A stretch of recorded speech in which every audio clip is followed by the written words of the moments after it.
root, third, sixth, third. Becomes this. Okay, so you have these kind of sounds now. And you can also go.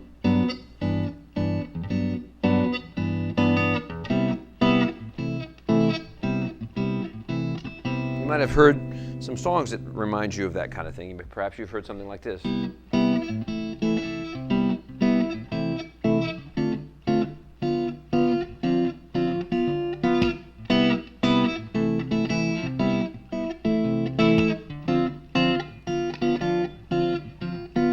And I'm doing the exact same thing even on the minor chords. I'm going minor 7 to minor 6. Okay? So that's the concept here I'm trying to show you is inner voice movement in chords. Oftentimes, a single chord is all you're going to need for a progression going to another chord without any voicing movement in the inside of the chord. And that's fine, but other times what we want is more melodic interest inside of the chord. So that's what this is providing. This is providing a melodic melody, a melody inside the chord. It's still basically a C-type chord, but it's just a C7 chord, C major 7 to a C major 6. And this is D minor 7 to D minor 6. This would be G major 7 to G major 6. This would be A minor 7, A minor 6. So those are really fun things to play, and they work out really well in a lot of big band jazz and pop music. Okay, so we'll touch on those in some more lessons now. So I've given you a lot of information on major 6 chords. Let's go ahead and take a look at our progression today to practice these first shapes that we've learned. I'll be right back. Okay, so now I've got my interesting progression here to utilize our major 6 chords hanging on the wall so we can take a look at it.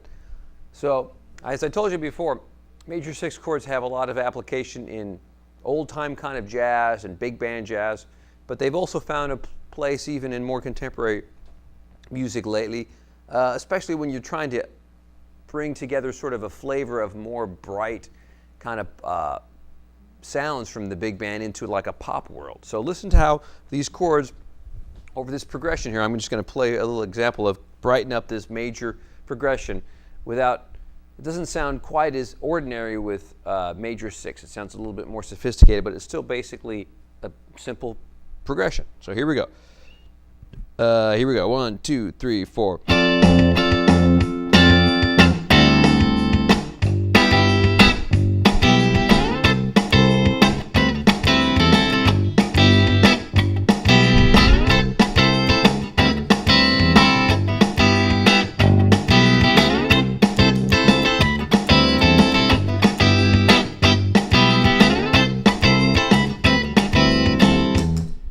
Okay, so you could hear that was kind of a Motown kind of a thing I've got going on there.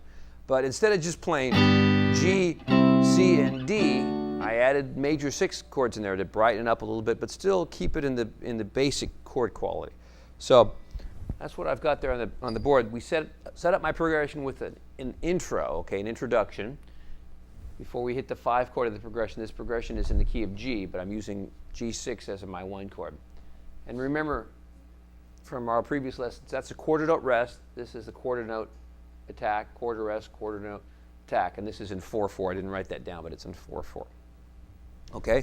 So what I'm going to do is I'm going to be way up here for the first chord on F major 6. 1, 2, 3, 4, 1, 2, 3, 4, 1, 2, 3, 4. So hit those nice and strong. 1. And then.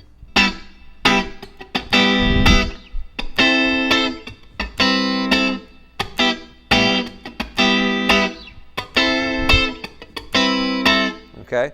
Now notice that I'm using the exact same voicing between the 1 chord on the C and the 4 chord, remember the 1 chord on the G and the 4 chord on the C. I just moved this shape right up here. I could have stayed and played the C6 here, right?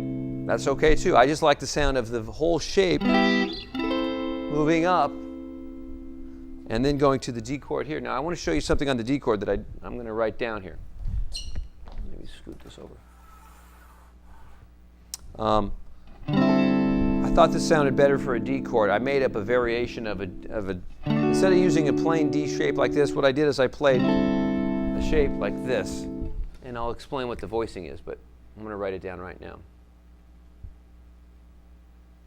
This is actually called D ninth sus. Okay? And the root's right here, and this is the 5th fret. Okay? And in fact, I play all the way up to the A right here. It's just a fancy way to make a 5 chord. The 5 chord in the key of G is D7, and I just fancied it up. It creates a little bit more color to the chord, and I just thought it sounded nice in my progression. It's essentially a D ninth sus, meaning it has a suspended 4th degree right there, and there's no 3rd. It's suspended up to the 4th, so that's 1, 4, flat 7, 9th, and 5th. So it's like a fancy D7 chord. But then I thought this B on top sounds nice, which is actually the 6th or the 13th. So I use that in there kind of as a melody note. Okay? So I'm putting this chord right here, actually. Okay? So it gives it a little bit more melody. So you hear this now.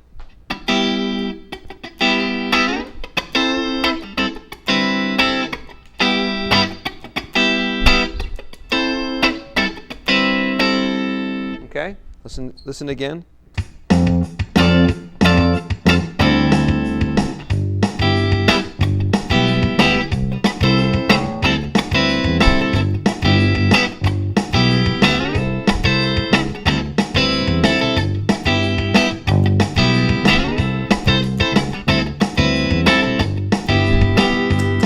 Okay, so that's the melody we're creating by moving this whole form up and then coming back down to get this. Now I could have also, as I said, used the voicing that I had here, where I played the 6 all the way on the top of this shape and had this sound. Let's listen to how that would feel. It would be like.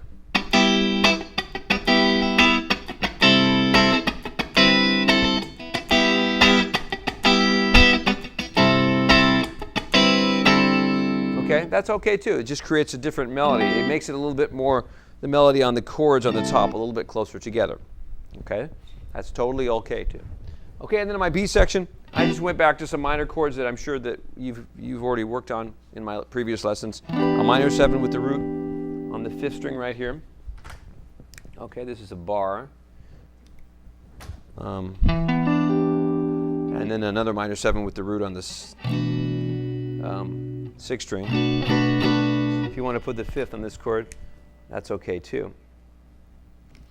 And then back to C, 6. So you could play the C6 up here, right? And you can even use the D chord that I wrote over there on that shape right there. Okay? So let's go through the whole thing now. We've got the intro, we've got the A section. Notice here it's 4 times on the A section. Okay? And so maybe you can go back and forth between 2 different ways to play the 6 chords, right? Mix up the different varieties. You could play the F6 down here for the intro. And then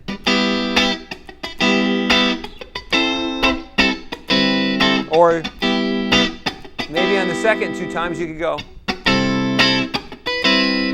right?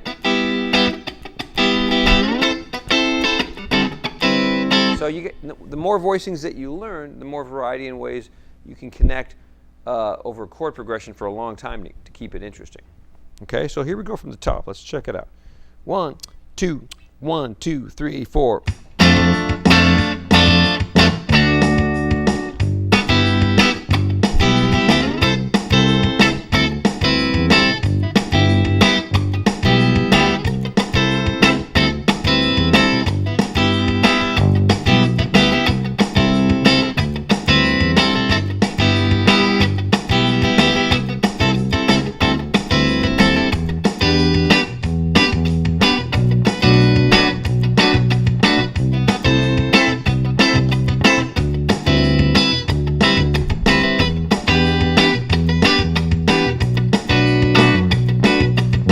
Go back to the top. Here we go back to the top. go.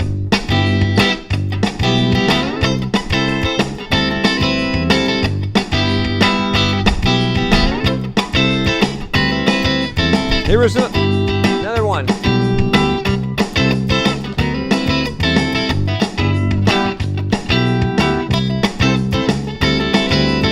Great.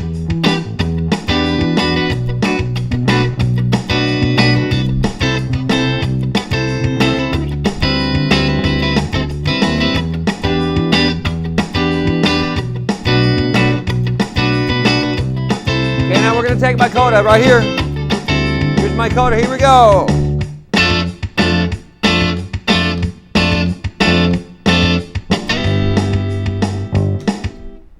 All right. So I didn't explain it before we started to play, but the form was pretty clear here.